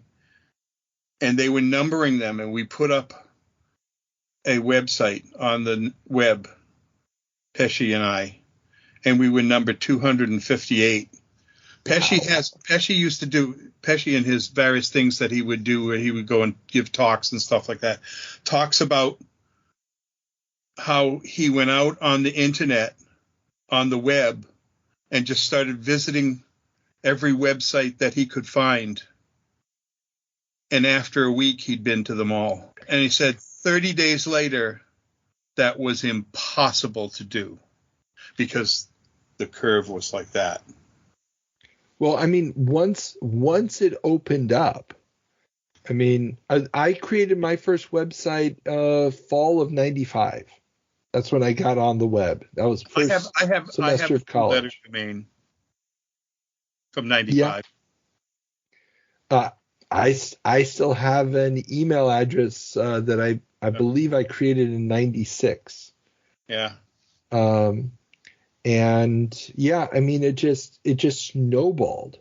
It was so fast. There was so much going on. It was just insane. I remember being in an airport one day, and there was a rack of magazines, and there was all this stuff on there, all these different things on these magazine covers. And I looked at it, and every single magazine on the rack had something that I had touched in the last 30 days. And I went, we changed the world. We fucking changed the world. Mm. And I know that at that time, a lot of us who were involved in creating the web and the web software and the various different things, and we thought this was going to democratize everything. This was going to make it so that everybody could be a publisher. This was going to open it up, and it was going to create a golden era of peace and prosperity for everybody. And could we have been more wrong? Could we have gotten that more wrong? This thing, this behemoth, this monster that's out there now. I mean, I gotta say, I have survivor guilt and shame about it. I'll believe it. I mean, I remember it was 1997 or either 96 or 97. I was on the speech and debate team at my college. And one of the topics that we had at a debate conference, it was one of these competitions, one of the topics for parliamentary debate was, is the internet mass media? And the argument for and against already back then was, it's not really mass media because you only get what you want to look at. Well, also in 1997, it wasn't ubiquitous yet. Well, that was another argument. It wasn't ubiquitous. I mean, you already had the first terminals showing up in libraries and so forth. And then you could argue over, how many people do you have to reach? Because radio doesn't reach everybody. It's very local and regional. But the argument that I was bringing when I was on that side of it, that it's not mass media, was already that, you only visit the websites that immediately appeal to you. And so you're not reaching a mass of people, you're reaching niches of people. And obviously that has become an exponentially larger problem where everybody lives in their own reality bubble now on the internet. So there was another fascinating event in my career. Of course, in San Francisco, we got a lot of trade shows and stuff like that. And so there was a NetOps show. There's a networking show down at Moscone Center. And I signed up to go see the networking show because I was a networking guy. I'm a network engineer too, on top of everything. Okay, so I'm at this NetOps conference in Moscone Center in San Francisco, and I noticed there's this table, and it's your standard banquet table. Actually, it was two of them together, lengthwise. Mm-hmm. And there's a box on one end and a box on the other end, and each of them's got a laptop connected to it. Well, I don't remember if it was a laptop or if it was a workstation or something. Had a computer set up. And claimed to be wireless networking. And so they were showing how they could do something over here, and it would show up over here. And so people are looking under the table, lifting up the thing, looking for the wire. Where's the wire? I said, no, this is wireless. And nobody'd seen wireless yet. Wireless didn't exist, right? And I watched this demo for a while, and the guy, he was having a good time. He was demoing his stuff, and he was he was the shit, I said, this is really fascinating. When can I wear it? And he looked at me and says, what are you, smart ass?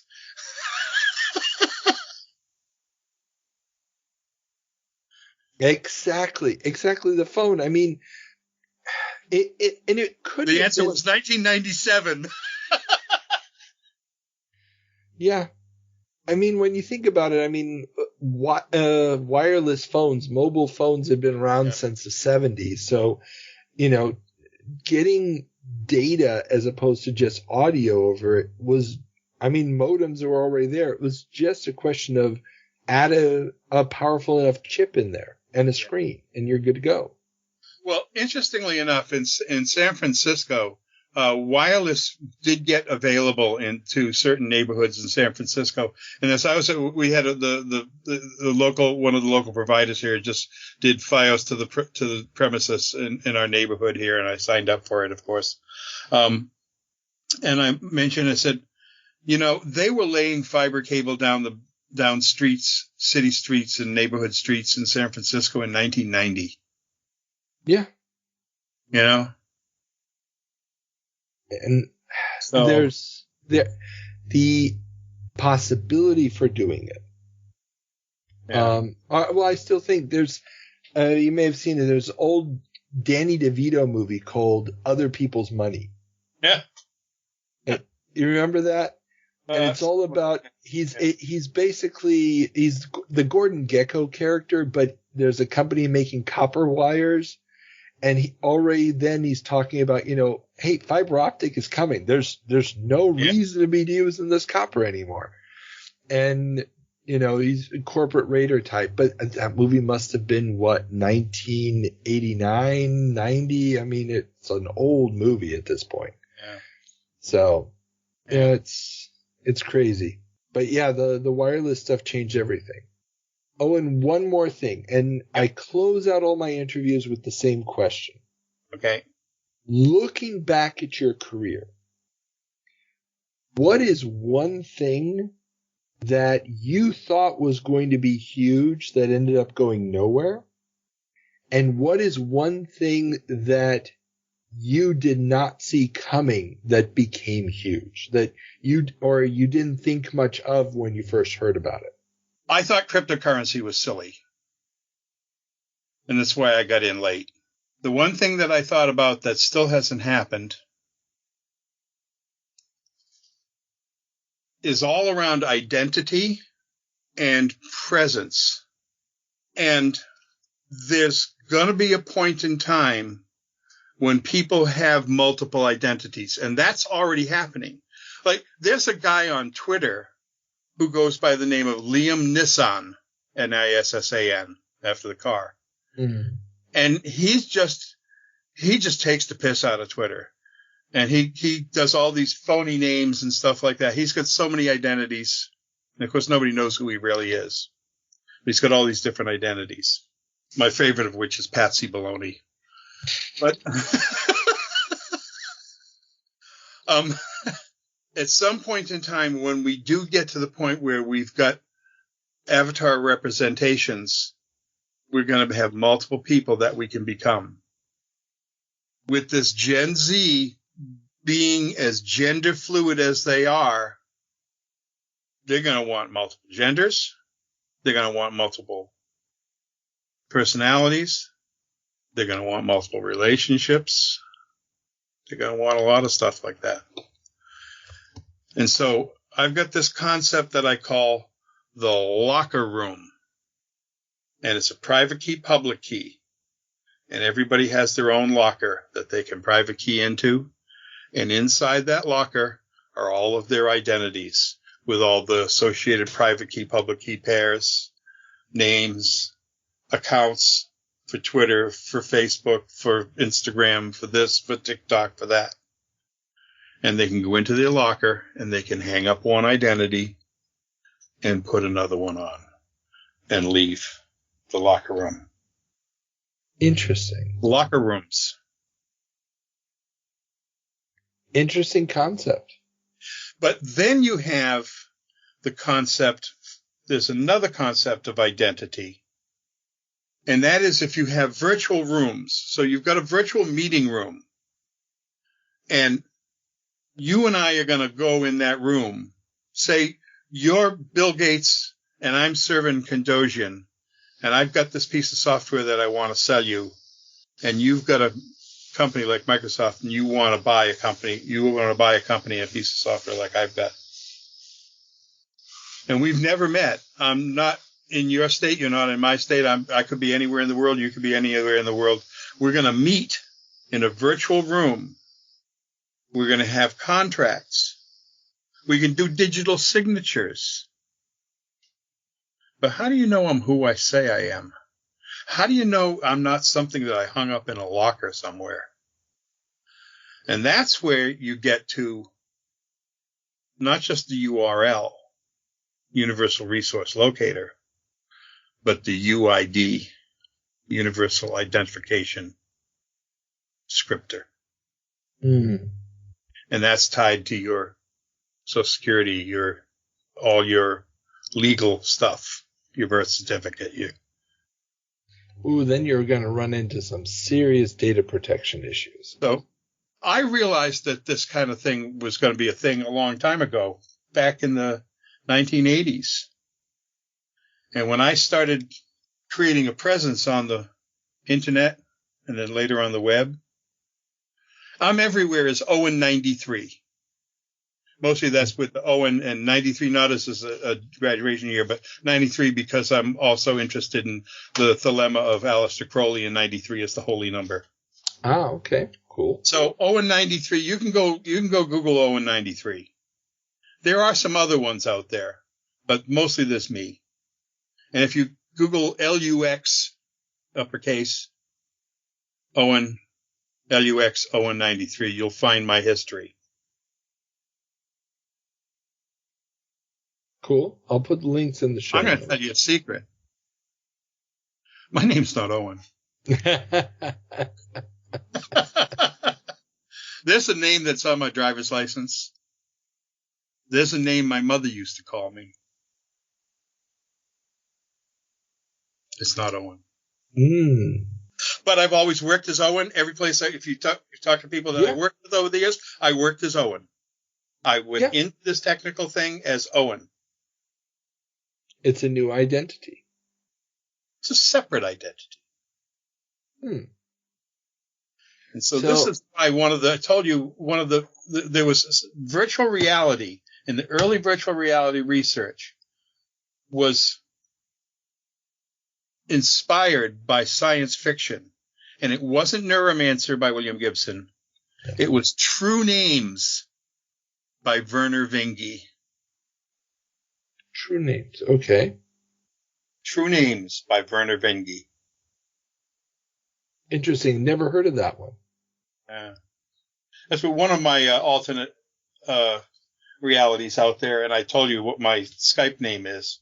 Yeah. Mr. Slippery. Mr. Slippery is the key protagonist in True Names. Ah, okay. So the idea of you never really know who the person is. They can just slip. I've got another one I use too, because when I was at Autodesk, one of the guys that worked in our advanced group was a science fiction writer, cyberpunk writer by the name of Rudy Rucker. And he wrote one of his novels called The Hacker and the Ants. And he included a systems admin character in The Hacker and the Ants that he modeled after me. And that character's name is Trevor Sinclair. And Trevor Sinclair shows up here and there. Trevor Sinclair might even have a separate Proton email address. Who knows?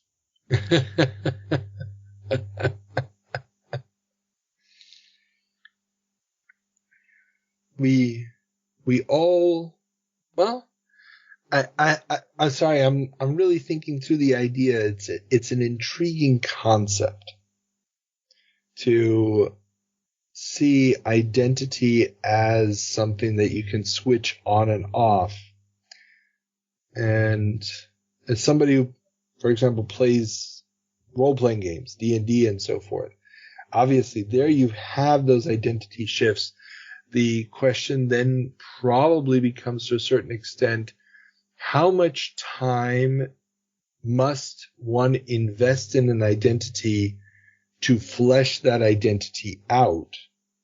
And is shifting between identities going to sacrifice the depth of said identities?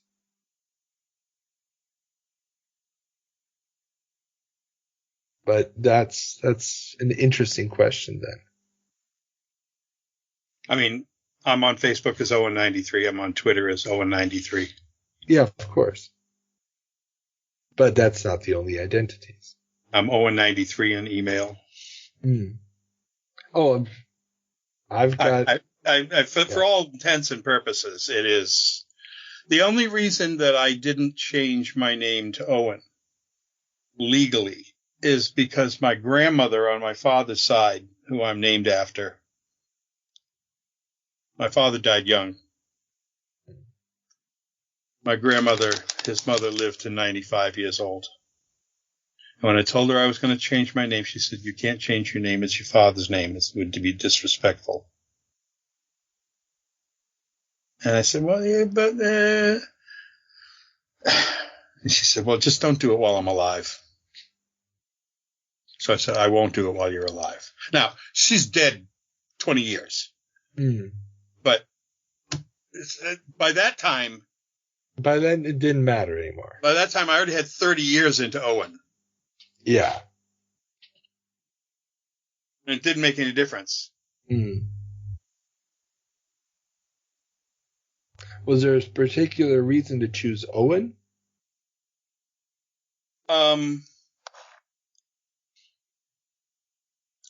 It's a name that I chose for a particular part of my life that has to do with my spirituality and my faith, where members of our grouping, coven, if you will, take on magical names. And I took it on as that. And that's very cool. Celtic, it means proud chieftain. Ah, there you go. Interesting. Then, Owen, if that's your real name. Good enough. Very, very few people know the other one, so trust me.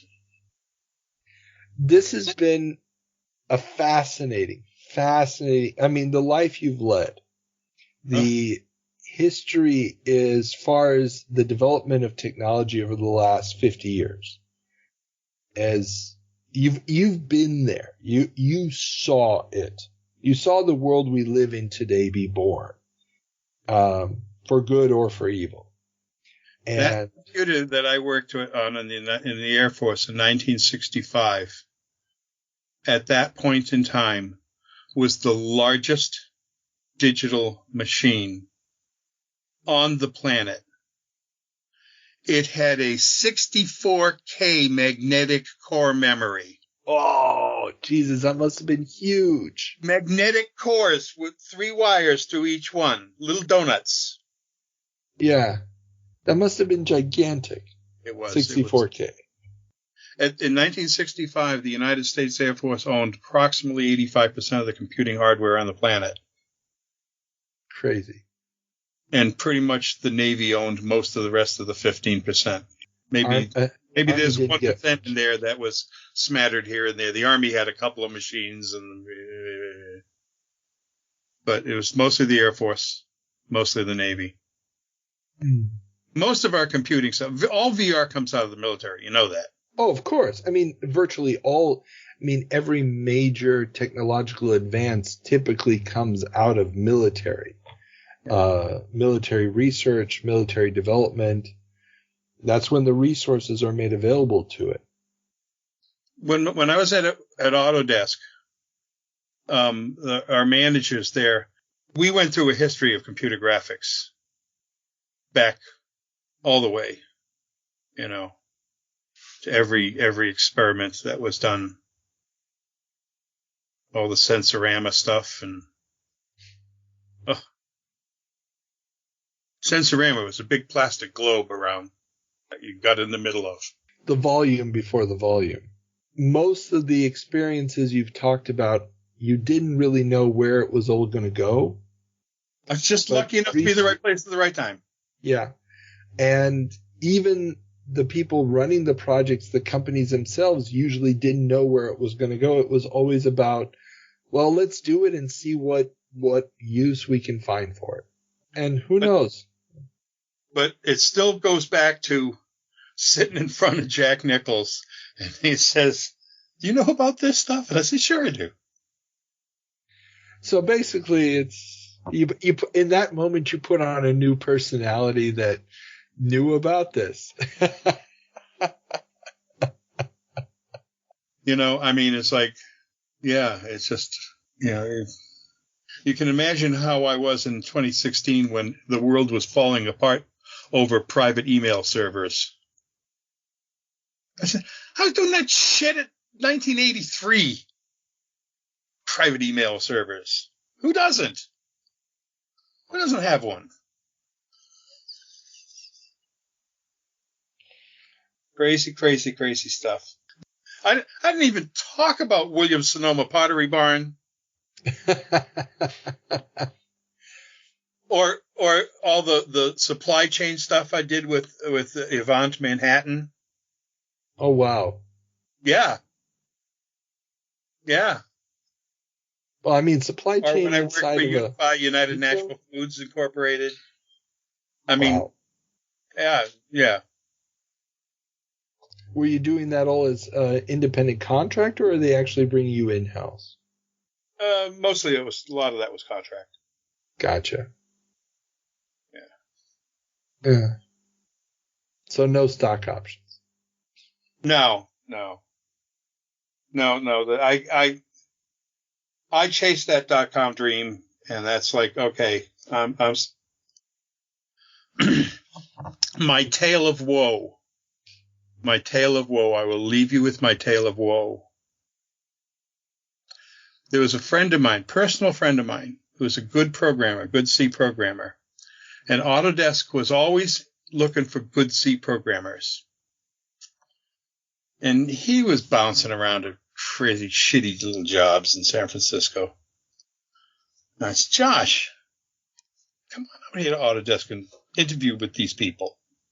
Well, he wound up getting hired. He wound up in the advanced tech department, too. And he left the advanced tech department about 4 years before I left. And he took a job with a little software startup in San Jose. And eventually worked his way up to director of technology at this little software startup, web company. And I got an email from him one day saying, Owen, come down here. I need a Unix admin. Come down here. I'll hire you. You're hired. You're hired. I need you. I was living in San Francisco. And I'm like, Josh, I am not driving down Route 101 every goddamn day to San Jose. No. He says, no, come on. He says, stock options, money, you name it. What do you want? I said, I'm not doing that drive. I'm not moving back to San Jose. I'm not moving out of San Francisco. And I'm not driving 45 minutes a day up and down the 101. Well, that company was eBay. Oh, fuck. And 5 years later, Josh retired from eBay with $15 million in his pocket.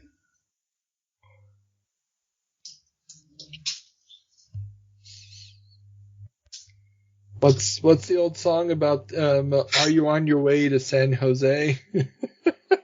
So here I am chasing all these crazy startups, blowing my brains out every time. And the one chance I get for the golden strike, the golden strike of all golden strikes, the company that's made not just millionaires, but billionaires. And I don't want to drive. Nah. That's a hell of a computer. I'm not into that. Oh. I can take the bus to work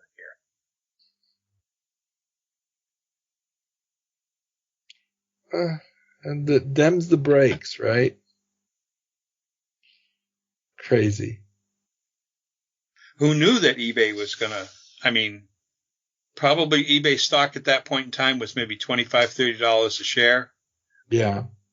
He had stock options at 50 cents a share. Oh. It was the stock was in the 300s when he sold his stash. Made millions. Wow. Millions. Oh, jeez. I know. A lot of people did that kind of stuff. That stuff happened. That stuff really happened to people. Yeah. I'm originally from Seattle. Trust me. When I was at Williams-Sonoma Pottery Barn, little Seattle company came down, and since we were e-commerce, I was running e-commerce. I was e-commerce at Williams-Sonoma Pottery Barn. Me. Pundits were saying, nobody's making any money on the web. We bought $250 million that year. Wow. Off the web. So a little company out of Seattle came down and looking for some e-commerce talent. Come work for us. Amazon. Yep. Martha Stewart was trying to get us to go to New York too. She was telling us they would pay us $250,000 a year. We told them, it costs you $250,000 a year to live in New York City.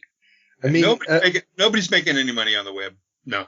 No, the web will never pay off. Brick and mortar is where it's at. Oh. But then again, hey, hindsight's 20/20. I mean, for every eBay, there were 10 pets.com. So there you go. And a lot of people, spent years. What? Which one? eToy. Oh, yeah, eToys. Oh. That's worth a 45 slug to the brain. There were people who fell for that stuff. Yeah. I mean, but you never knew what was going to take off. I mean, the idea of just having the right web address at the time seemed to be the golden ticket. I never thought eBay really would turn into what it was. I mean, the problem is I think most people underestimated or better said, not enough people had practical experience with sending packages through the mail to understand how easy it could be if you were doing mass mailing. I have a couple of neighbors off to my side here, both high school teachers, and there's at least 4 vans in their driveway every day. I don't think either one of us set foot in a store since they moved in there. Everything is delivered. Everything. I'm in Putnam, Connecticut. There are 3 or 4 mobile veterinarians here in this town. And we're a town of 9,000. Wow. We're in the town of 9,000 people. Well, I mean, I honestly, other than groceries, I don't. Yeah, I mean, I'll occasionally, if I'm downtown, browse through a store, but I haven't purchased any major stuff other than online in years because there's no point. I mean, don't buy DVDs anymore. You don't buy CDs. So all the entertainment comes streamed or digital. My husband is an antique audio buff. He just bought an Edison diamond plate, a crank up thing that plays Edison discs from 1910. I've got a garage full of Laserdiscs. I got 1,000 Laserdiscs out there. You know what they're worth? About 10 cents each. Because you can burn them in your fireplace. They make a lot of pretty colors. Yeah. I mean, well, the problem is that, physical media has a couple of advantages, but only a couple. And, I mean, at least Disney can't decide they're going to take it off the streaming service and refuse to license it to anybody. You can have your Laserdisc of Song of the South. That'll be the only way to watch it. Yeah. But that's about it. I used to have, those are all his. I used to have Laserdiscs myself. My favorite Laserdisc was Shakes the Clown.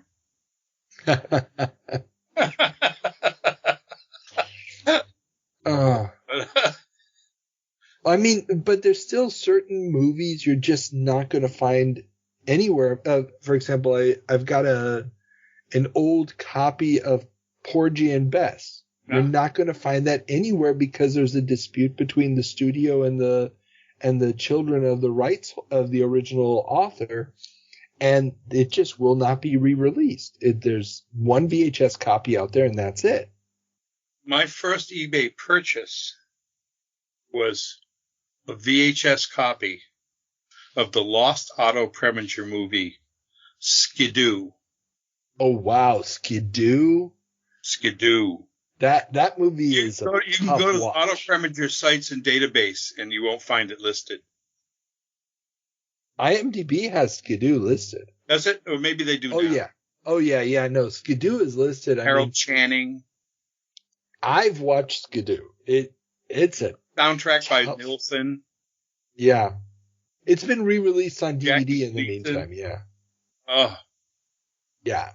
I mean, it's got Groucho Marx in it, for God's sake. Groucho Marx plays God. Yeah.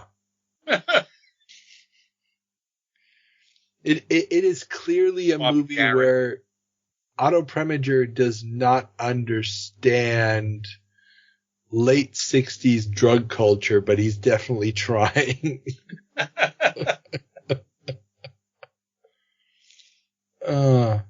It's such a weird ass movie. I mean, yeah, it's just a weird ass movie. My favorite movie of all time is F for Fake. I've heard of it, never seen it.